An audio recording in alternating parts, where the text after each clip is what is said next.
देखिए, आप मेरी बात खूब गौर से सुने। कितना भी वो मना करें, 5 बार उनको गर्म पानी पिलाइए।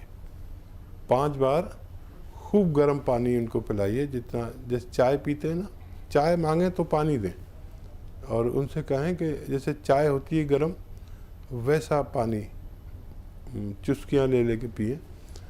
ये बहुत फ़ायदेमंद है उनके लिए।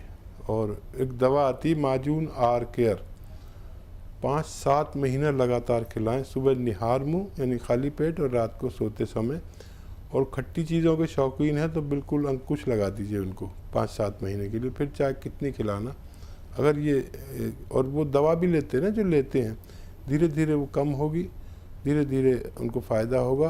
5-6 महीने का संयम रखने वाला इंसान चाहिए। ऐसे ही हकीम साहब के तजर्बे का फायदा उठाने के लिए हमारे चैनल हकीम सुलेमान खान को सब्सक्राइब करें और बेल बटन को दबाना ना भूलें, ताकि हकीम साहब के घरेलू नुस्खों से ज्यादा आप फायदा उठा सकें।